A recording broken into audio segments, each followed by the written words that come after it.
Soif de culture et d'artistes locaux, c'est avec Marie dans Sam Culture jusqu'à 13h sur Happiness.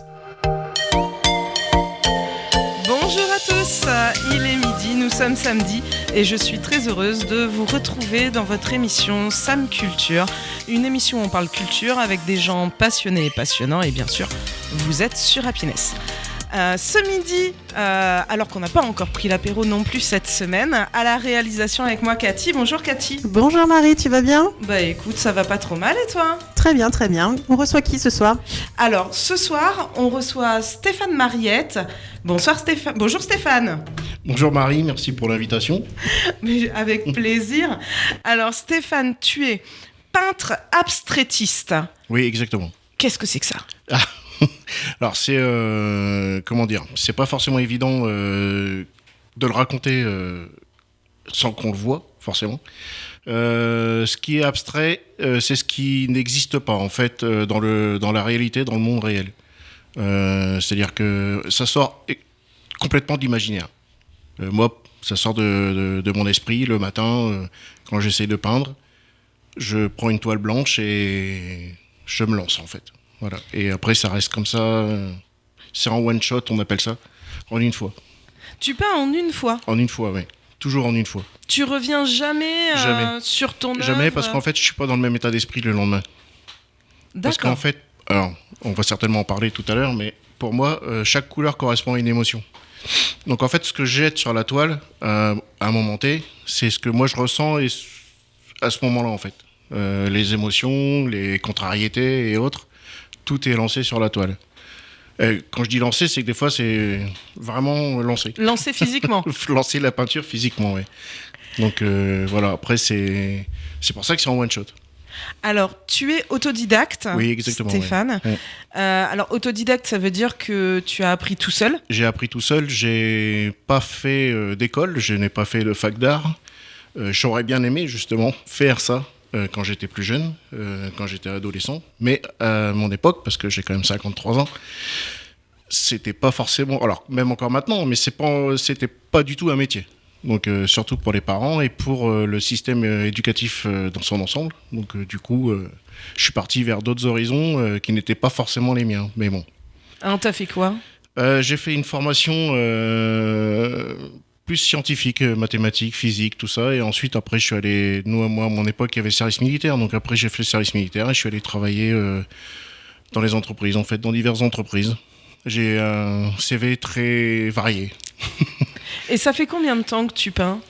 Là où je me suis mis complètement à 100% à faire ça, ça fait 3 ans et demi. D'accord, ah oui, c'est tout jeune. Après, j'ai toujours fait ça, mais j'en ai toujours fait du dessin, de la peinture, même de l'écriture. J'ai toujours eu besoin de m'exprimer dans un art, même la photo. J'ai fait de la photo aussi un peu. Mais voilà, c'est un besoin que j'ai toujours eu et donc c'est resté. Après, les techniques on les garde, c'est un peu comme le vélo en fait à un moment donné. Donc après quand on revient dessus, il y a des choses qui reviennent assez rapidement quoi. Et alors on le disait, tu es autodidacte, donc t'as pas eu de cours, non. Mais il y a quand même des techniques qui s'apprennent. Comment on fait pour les apprendre quand on va pas prendre des cours ? Alors quand on va pas prendre de cours, déjà il y a des techniques que moi j'ai appris par d'autres. Qui aimaient aussi dessiner, peindre ou autre. Même en termes d'écriture, quand j'écrivais tout ça, je refaisais lire en fait, et donc on a forcément des conseils ou autre. Donc ça c'était plus à la volée, on va dire. Après certaines techniques, bon alors maintenant on a les vidéos YouTube, on a des tutos.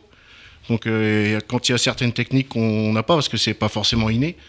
Donc on regarde un peu et après on se fait son propre chemin en fait, on va dire, on va apprendre au fur et à mesure et puis et même des fois on va même le détourner et créer sa propre technique en fait sur certaines choses.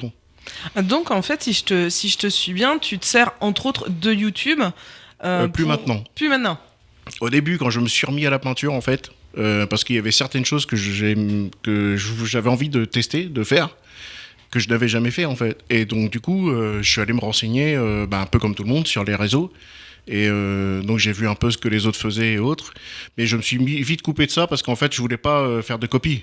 Donc j'ai pris les techniques, je les ai, on va dire, malaxées un peu, fait ma propre truc et voilà. Après c'est parti tout seul et là maintenant je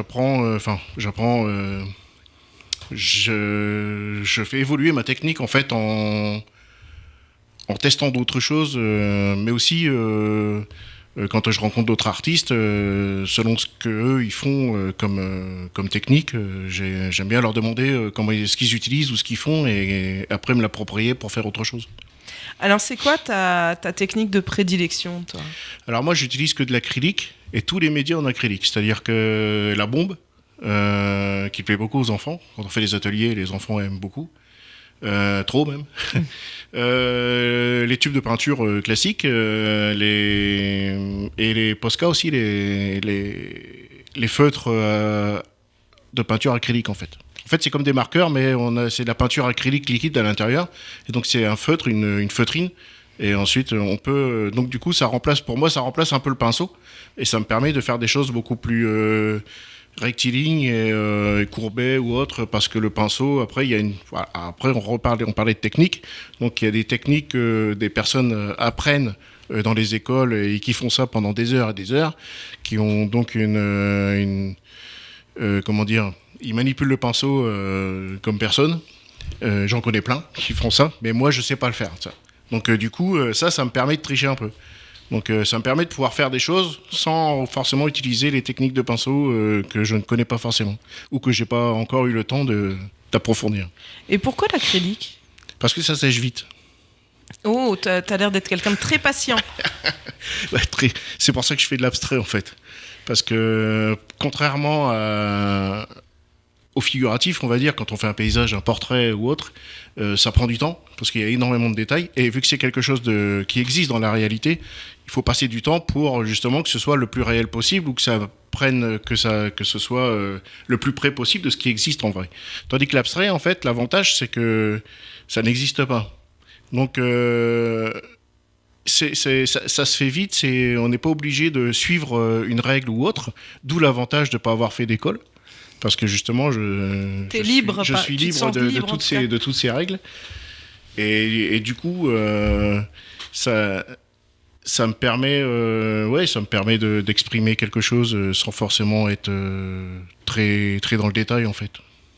Et donc, tu dis l'acrylique, ça sèche vite. Oui, ça sèche vite parce qu'en fait, je suis impatient, comme tu l'as dit tout à l'heure. Ouais.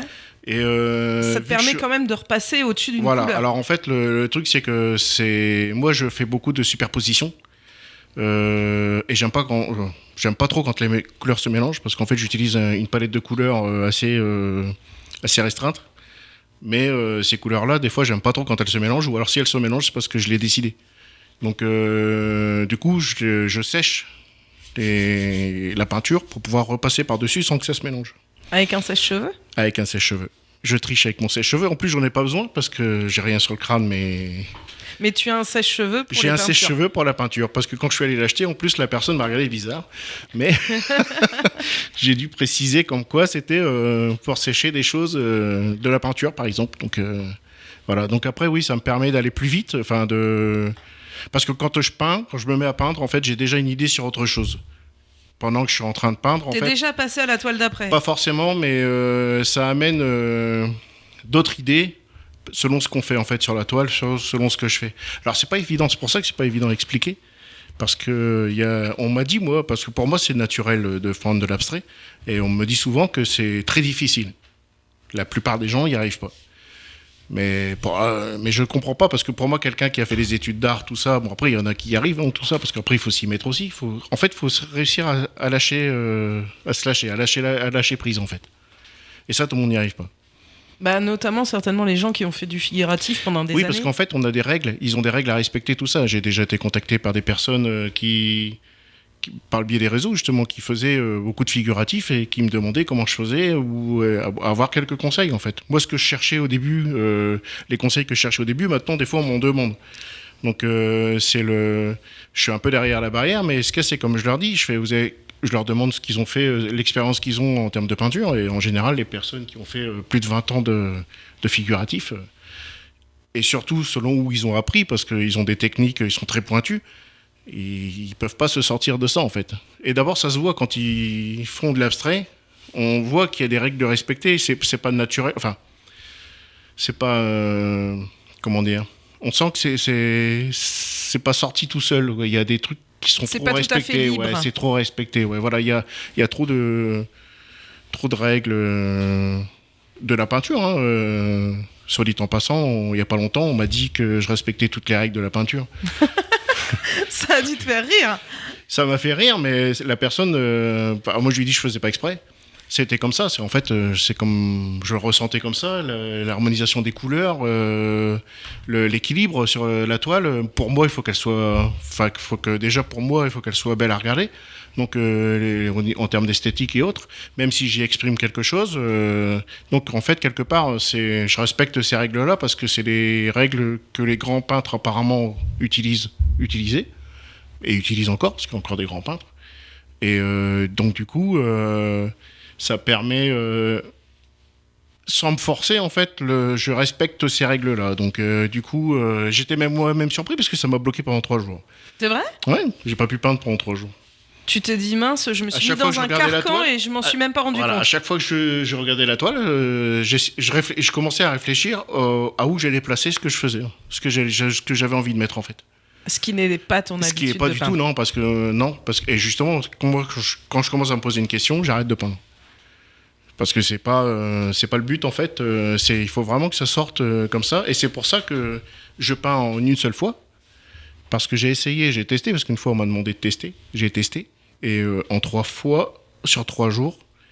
Et en fait, quand j'ai regardé ma toile à la fin, au bout de 3 jours, j'avais 3 toiles différentes, en fait.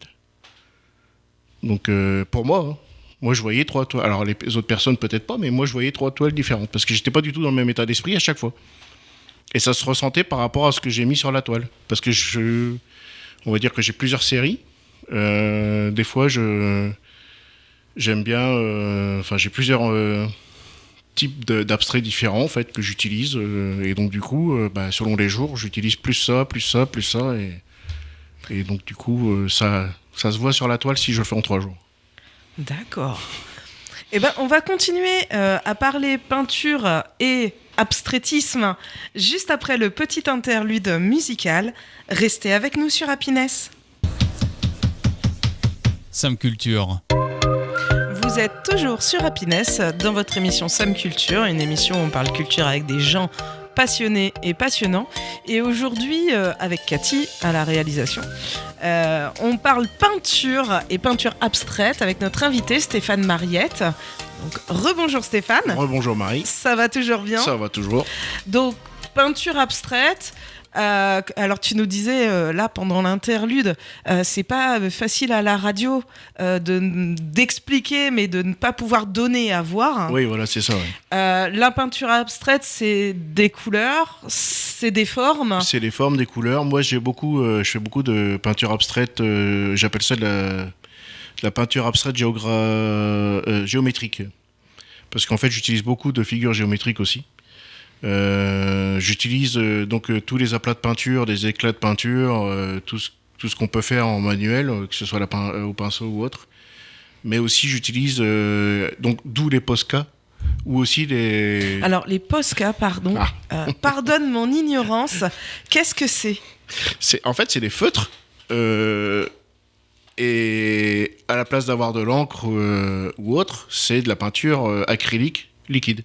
D'accord, ça s'appelle donc, comme ça. Alors, c'est la marque, c'est une marque Posca. Ah, ok. Donc, je crois qu'il y en a une autre. Alors, pour être bon, on va citer aussi Crayola et Bic, ouais, même voilà, si c'est pas ça. On peut faire ça. Non, c'est pas ça, mais. C'est pas Shark ou un truc comme ça ou Shark ou non, après, il y a Molotov, je crois aussi, qui fait ça. Ils font beaucoup de bombes de peinture, mais ils font ça aussi.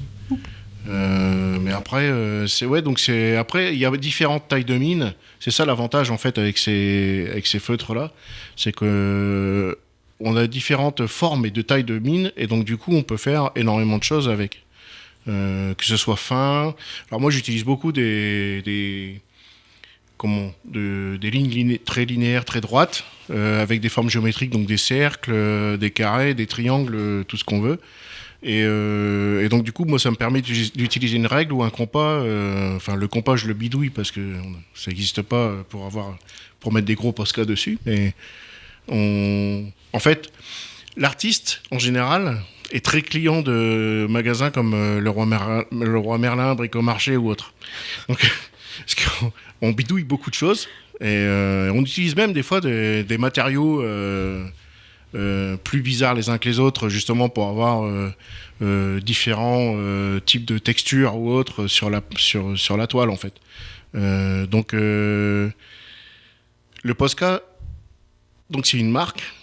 Et tout le monde l'appelle comme ça parce qu'en fait c'est un peu comme Bic où c'est devenu générique. À la base c'est une marque, mais en fait le Posca c'est devenu un générique du feutre à l'acrylique.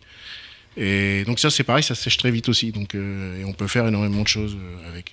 Parce que tu nous disais que tu avais un sèche-cheveux pour sécher les choses très vite parce que tu peins en une fois. Ouais. En fait tu te lèves le matin. Ouais. Je fais ça en général, je peins essentiellement le matin. Essentiellement le matin parce que c'est là où les émotions qui ont été digérées de la veille, tout ça, sont là en fait. Donc je mets tout sur toile à ce moment-là. L'après-midi, c'est déjà passé autre chose le matin, donc j'ai pas forcément.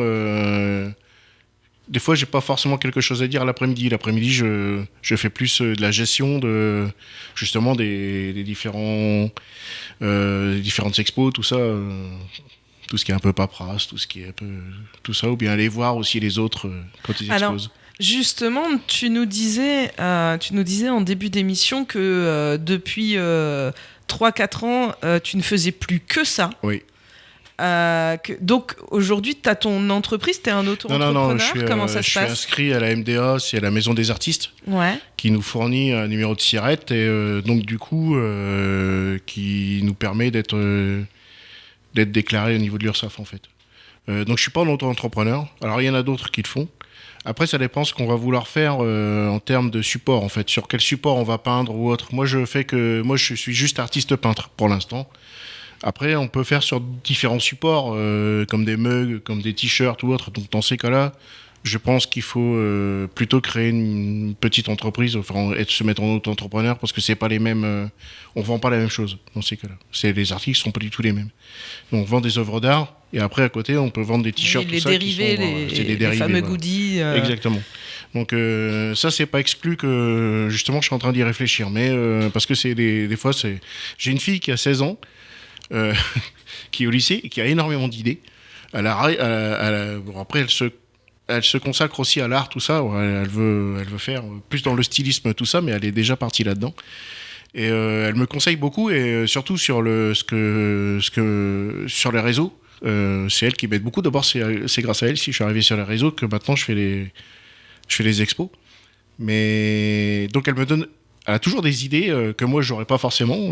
Dernièrement, j'ai fait un motif comme ça au Posca et je voulais le mettre sur les réseaux, mais en fait elle m'a dit Alice sur t-shirt ça serait super, hein, tu devrais le mettre sur t-shirt. Donc là je suis en train de. Donc je me suis un peu galéré avec Illustrator et tout ça parce que c'est pas un truc que j'ai l'habitude d'utiliser, mais voilà, parce qu'il faut que ce soit propre pour que ce soit bien imprimé.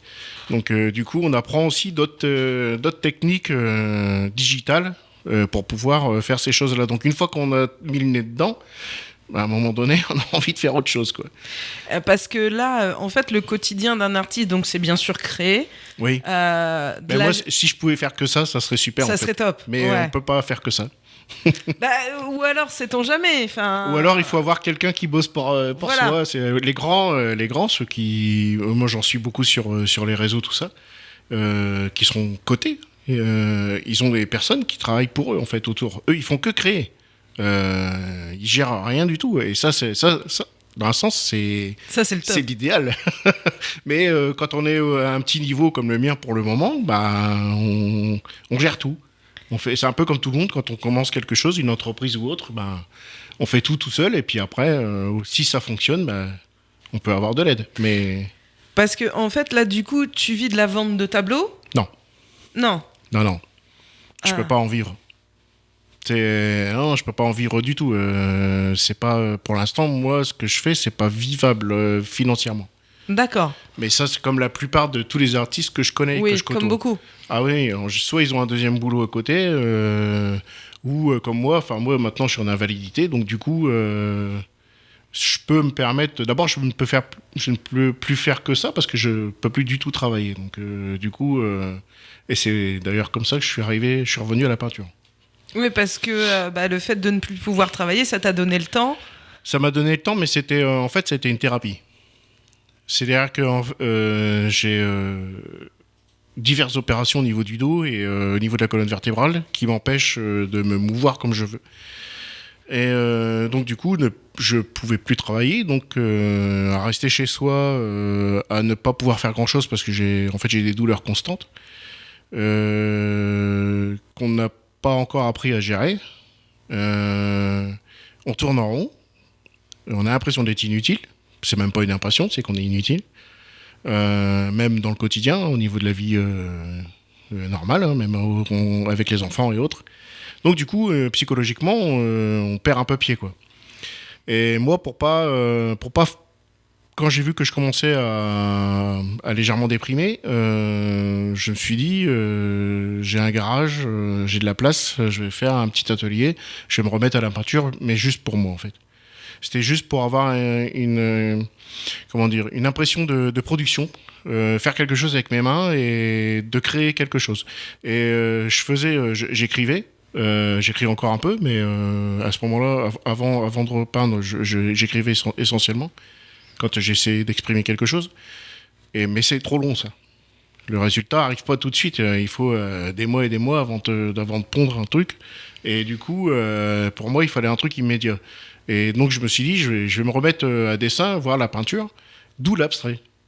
Parce que l'effet est immédiat, en fait. Le résultat, on l'a tout de suite. Moi, je l'ai dans la matinée, en fait.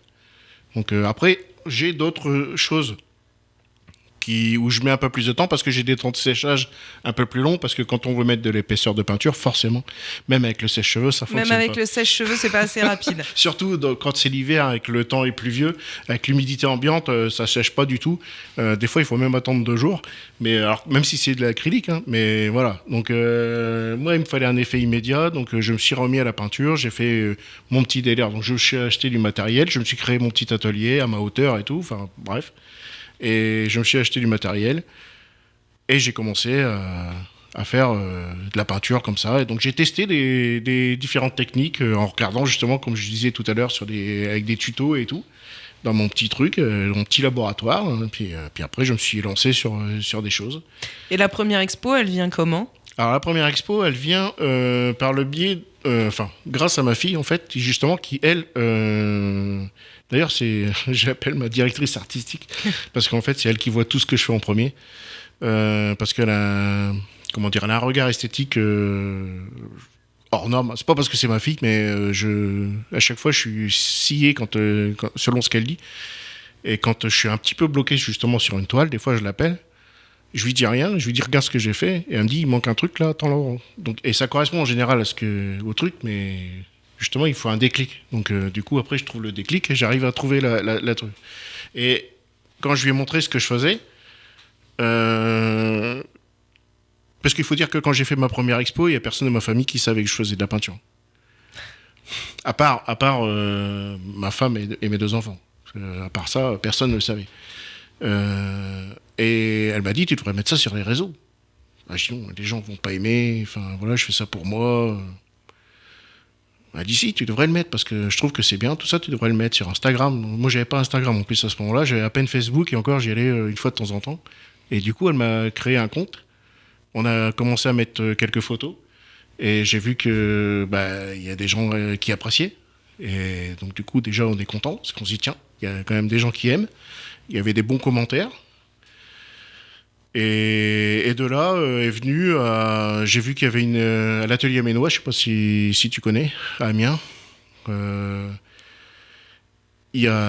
peut faire une expo, peut-être un peu moins maintenant, mais avant oui. Et du coup, ma fille m'a dit, tu devrais envoyer un message. Moi, je dis non, je ne vais pas faire ça. Enfin voilà quoi. Je vais déjà Le mettre sur les réseaux, déjà, c'est toute une histoire, mais parce qu'en fait, on se met à nu quelque part, on montre à tout le monde qu'on fait de la peinture. On montre à tout le monde ce qu'on fait, ouais. et tout le monde n'aime pas forcément. En plus, vu que c'est de l'abstrait, comme je disais tout à l'heure, c'est 1 ou 0, on aime ou on n'aime pas. Donc du coup, je sais pas. Et puis, à un moment donné, il faut sauter le pas. On se dit, si je le fais pas, je vais peut-être regretter. Après, j'ai toujours voulu faire ça depuis que j'étais gamin, en fait. Moi, quand j'étais ado, je voulais faire les beaux-arts parce que je voulais être artiste peintre, en fait. Je voulais faire des expos, je voulais aller dans le monde entier, exposer à New York, tout ça. Voilà, ça s'est pas fait, ça se fera peut-être plus tard, on ne sait pas, je suis pas encore mort. Mais donc du coup, je me suis lancé, j'ai envoyé un message et Sophie m'a répondu et de là, première expo, tout seul en plus. Et je me suis dit, il y aura personne en fait. Déjà, ma famille, quand je les ai invités à un vernissage, ils m'ont dit, c'est quel vernissage déjà, d'une, tu vas à des vernissages, on savait pas. Bon, j'y allais déjà avant, mais personne forcément savait, quoi. Parce qu'en fait, je suis un peu le seul dans ma famille à avoir un côté artistique. Donc du coup, c'est un peu pour ça aussi que je partageais pas forcément ce que je faisais. Mais après, du coup, là, c'est se mettre vraiment à nu devant des gens physiques qui viennent voir et qui vont... Bon, en général, les gens qui viennent sont gentils.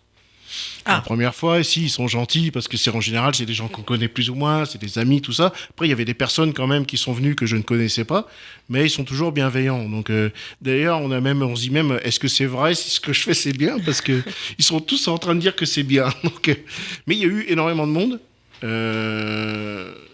là-bas, ce soir-là. Et du coup, j'étais le premier surpris. Et de fil en aiguille, après, du coup, une fois qu'on y a goûté, c'est un peu comme les tatouages. Une fois qu'on en a fait un, on a envie d'en faire un autre. Et les vernissages, les expos, c'est pareil. Une fois qu'on en a fait une, bon, après, ça se fait, le temps que ça se gère, il faut attendre 3-4 mois. Oui, il y a quelques mois qui passent. Ouais. Mais bon, on a le temps de préparer du matériel, forcément, parce qu'il en faut. Et puis, voilà, quoi. Après, c'est parti. Eh bien, ce qui est parti aussi, c'est la prochaine pause musicale. On se retrouve tout de suite après. Restez avec nous sur Happiness. Sam Culture. Vous êtes toujours sur Happiness dans votre émission Sam Culture, une émission où on parle culture avec des gens passionnés et passionnants. Et aujourd'hui avec moi autour de la table, Stéphane Mariette. Rebonjour Stéphane. Rebonjour Marie. Tu vas toujours bien? Toujours bien. Alors Stéphane, tu es peintre abstraitiste. Oui. T'as vu, j'arrive bien toujours à le dire en fait. Et tu nous expliquais en début d'émission que tu peignais les émotions. Oui. Donc tu te lèves le matin, parce que tu peins le matin, et tu peins les émotions. Est-ce que tu peux nous expliquer ça? Alors, parce qu'en fait, pour moi, chaque couleur correspond à une émotion. Alors, pour vulgariser un peu la chose, pour mieux l'expliquer, c'est comme les couleurs des chakras, en fait. Chaque couleur correspond à une émotion, à un endroit sur le corps, et donc pour moi, c'est la même chose, en fait. Comment dire ? Le orange, par exemple, c'est la joie, la fête, le bonheur. Pour moi, cette couleur représente ça, en fait. En plus, c'est pas ma couleur préférée, mais c'est ce qu'elle représente. Donc, quand je mets beaucoup d'orange, c'est que... C'est que tu es en joie, c'est une bonne journée. C'est que j'ai eu une bonne nouvelle, c'est qu'il s'est passé quelque chose que j'ai adoré la veille ou autre, où j'ai envie de donner un peu de joie et de bonne humeur aux gens. Et cette interprétation des couleurs, elle est personnelle ou Alors, elle est tirée de... Parce qu'en fait, j'ai fait pas mal de que ce soit des formations ou même je me suis intéressé justement à l'expression des couleurs en psychologie en fait. Comment on les percevait. Parce que comme je disais tout à l'heure, j'ai une formation scientifique. Et chaque couleur émet une onde. Donc l'œil perçoit une onde bien précise. Chaque couleur, même les nuances, envoie des fréquences en fait. Et pour moi, quand ces fréquences-là, c'est un peu comme le magnétisme ou autre. En fait, quand on met une couleur, quand on s'habille une couleur, c'est qu'on a besoin de cette couleur, de l'onde qu'elle procure. Ça fonctionne comme ça. En fait, pour moi, ça fonctionne comme ça. Pour beaucoup de gens aussi, mais voilà, c'est une perception de la couleur que j'ai et que du coup je retransmets dans mes toiles parce que pour moi, forcément, les couleurs correspondent à une onde et donc si je veux transmettre quelque chose à quelqu'un, j'envoie des ondes par mes toiles en fait. Et d'ailleurs, on le voit quand je fais une expo ou autre, parce qu'il y a alors il y en a ça parle pas du tout, parce qu'il y a une personne qui va arriver, ça va pas lui parler du tout, donc elle va passer son chemin et elle va s'en aller parce que c'est quelque chose qui va pas l'interpeller. Par contre, vous allez avoir une personne qui va arriver et qui elle va flasher dessus. Et d'ailleurs, la plupart du temps, quand les personnes flashent, c'est ces personnes-là qui acquièrent la toile en fait, parce que voilà, la toile lui a parlé, lui a envoyé un truc, et même les gens qui sont pas forcément attirés de base par l'abstrait. J'ai déjà vendu à des personnes comme ça qui étaient même surpris que la toile leur. Et donc pour moi, en fait, dans ces cas-là, j'ai gagné. Déjà, rien que quand il y a une émotion sur une toile, moi j'ai déjà gagné, même si je la vends pas ou autre, hein, parce que dans un premier temps, c'est pas mon but en fait. Mon but, c'est pour moi. Je peins pour moi, en fait. C'est pour ma tête, c'est pour être... Tu nous le disais tout à l'heure, parce que ça te libère, parce que ça te fait du bien. Voilà. Pour parler d'un sujet qui est un peu plus triste, en exactement un an exact. J'ai perdu ma mère au mois de janvier l'année dernière. Et en fait, physiquement, j'ai rien laissé paraître, en fait. J'étais même surpris moi-même. Mais en fait, pendant cette période-là, j'ai peint. Mais j'ai pas peint forcément de la même façon que je peins d'habitude. Et en fait, j'ai rejeté ma tristesse, la douleur, tout ça, tout a été étalé sur les toiles. Et c'est marrant parce que quand je les expose, ces toiles-là, il y a des personnes qui sont attirées et qui ont justement, quand je discute avec elles, ont soit perdu quelqu'un il n'y a pas longtemps, ou ça leur évoque le souvenir de quelque chose ou autre. Alors qu'en fait, il n'y a aucun lien entre nous. Mais cette toile-là, alors apparemment, ce que j'y ai mis... alors c'est des toiles où il y a un petit peu plus de gris, un peu moins de couleurs. Sachant que le gris, c'est pas forcément, elle n'est pas du tout dans ma palette de couleurs, mais à ce moment-là, il y avait un petit peu plus de sombre. Mais ce qui reflétait un peu justement le passage. Mais ouais, des fois, je mettais beaucoup de couleurs parce que ma mère adorait tout ce qui était coloré. Et donc, du coup, il y a des moments où j'ai fait des choses aussi pendant cette période-là, même après, entre guillemets, on va dire en hommage, parce que j'y pensais. Et puis, il a fallu que je sorte quelque chose qui reflétait ce que ma mère évoquait pour moi, en fait. Donc, alors, c'est pas évident à raconter, à expliquer, parce que les gens, quand ils voient la toile, connaissent pas l'histoire derrière. Après, par contre, quand on leur raconte, tout de suite, ils voient la toile autrement. Et c'est ça qui est marrant, en fait, c'est le changement entre les personnes qui n'y voient que des taches de couleur, des formes géométriques et autres. Un côté, ils aiment bien parce que esthétiquement, c'est beau à regarder, ça leur plaît. Et que d'un seul coup, quand on commence à leur raconter un peu l'historique du pourquoi, du comment et de l'état d'esprit dans lequel j'étais à ce moment-là, tout de suite, ils voient autre chose et ils aiment même plus la toile, du coup. Alors, tu nous disais tout à l'heure que l'abstrait c'est binaire, c'est 0 ou c'est 1, on aime ou on n'aime pas, et que tu as eu des personnes qui sont pas forcément habituées à l'abstrait. Qu'est-ce qu'elles te posent comme question, ces personnes-là? Comment vous faites? La première question, c'est comment vous faites ça? Moi, je me mets sur une je me mets devant une feuille blanche, j'y arrive pas. Je sais pas, je me mets sur une toile, je sais pas comment vous démarrez, par quoi vous commencez. Est-ce que vous avez une idée derrière la tête? Mais parce qu'ils ont l'impression que l'abstrait c'est facile ou Non, justement. Pour eux, c'est trop dur en fait. Et ils estiment que c'est difficile. Alors moi, j'ai du mal à le concevoir parce que pour moi, c'est quelque chose de naturel. Sinon, je ferais du figuratif.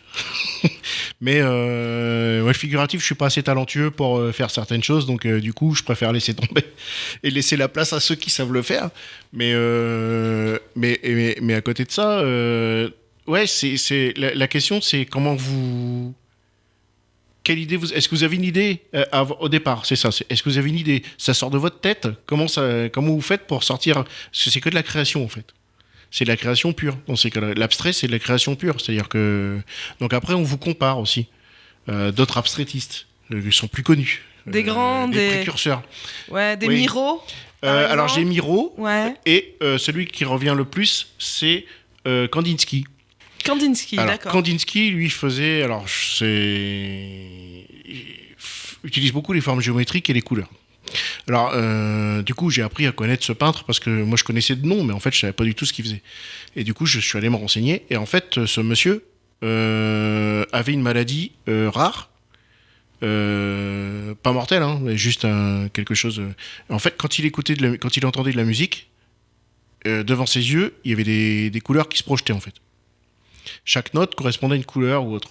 Et donc, en fait, il a voulu reproduire sur ses tableaux ce que lui, il voyait pour montrer aux gens ce que lui, il voyait, en fait. Et ce qu'il entendait, du coup. Et ce qu'il entendait. Et comment il entendait tel ou tel morceau, ou tel truc, tel ou tel son. Et c'est de là où sont venus ces tableaux à la base. Donc, et du coup, j'y ai trouvé. Alors, c'est marrant parce que les gens disent que ça ressemble, ce que je fais ressemble beaucoup à du Kandinsky, mais parce que c'est par rapport aux couleurs et aux formes. Après, c'est quand même assez éloigné de ce que je fais. Mais dans un sens, moi, vu que j'utilise les couleurs comme des émotions, lui, les couleurs correspondaient à des sons. Et donc, du coup, j'ai dit, tiens, c'est marrant parce que quelque part, on a à peu près la même. Enfin, il a une interprétation différente, mais à peu près la même façon de voir les choses, quoi. Donc, du coup, j'étais content qu'on me compare à lui. Bah oui, c'est plutôt sympathique. Parce que ça correspondait un peu dans la même optique, en fait, de partager quelque chose qu'on voit ou qu'on ressent à d'autres personnes. Par le biais de la couleur. Par le biais de la couleur et des formes, en fait. Alors, juste après le dernier interlude musical qui arrive incessamment sous peu, tu nous parleras de l'expo qui a lieu aujourd'hui et demain à Dreuil-les-Amiens. Oui, à Dreuil-les-Amiens, oui, à la salle des fêtes. Et tu vas nous expliquer tout ça. Ok. En attendant, eh bien, je vous propose une nouvelle pause musicale. Restez avec nous sur Happiness. Sam Culture. Vous êtes toujours sur Happiness dans votre émission Sam Culture. Cathy, as-tu fini de fredonner Jean-Jacques Goldman ? Oui, c'est bon. Tu veux Enfin, pas... moi, là, c'était sympa à la fin, tu vois. Les deux premières, c'était pas... Ah, pourtant, ça t'a pas empêché de t'ambiancer. Non, Madonna. mais bon, au niveau de la musique, c'était plus sympa, là.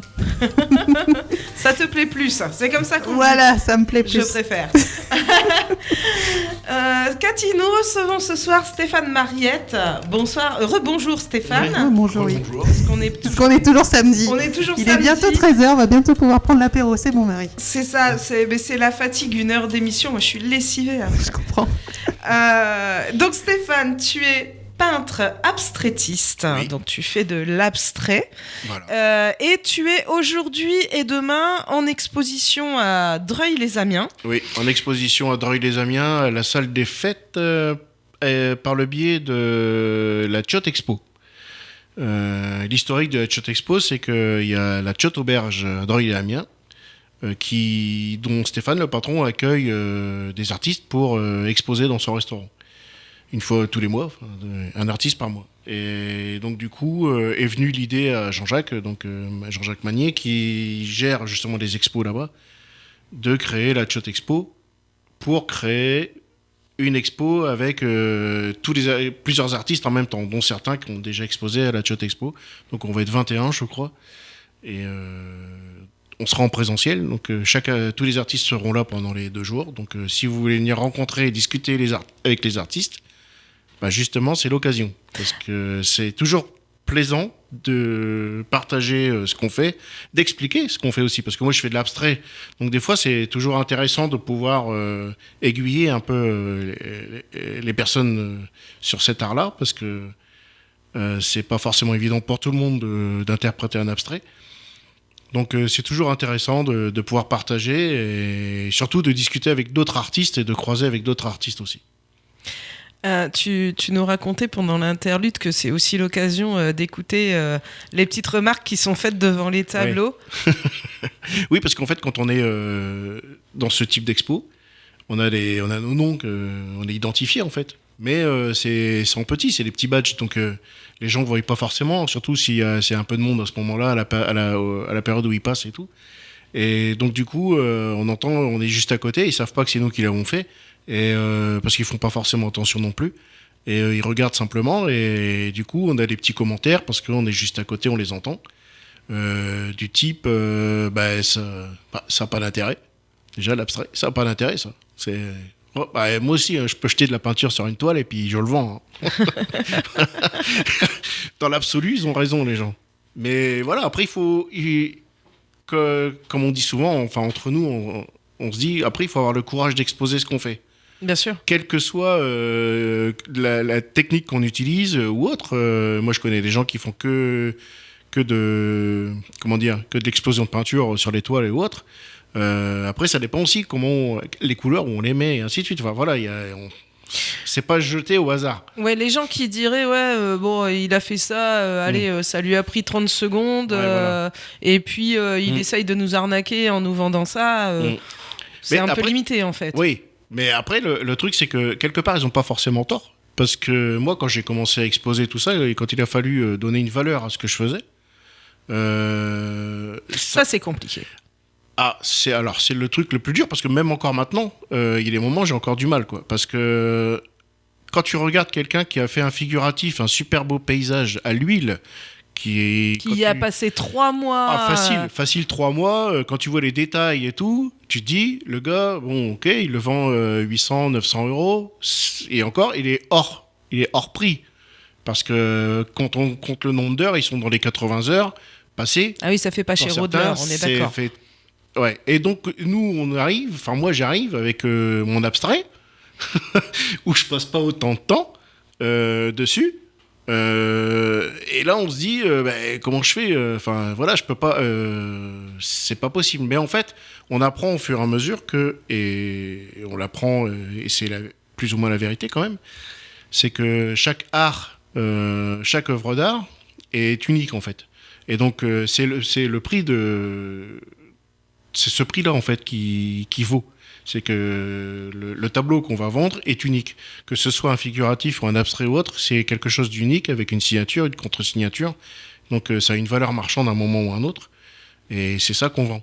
C'est pas le temps qu'on a passé dessus. Voilà.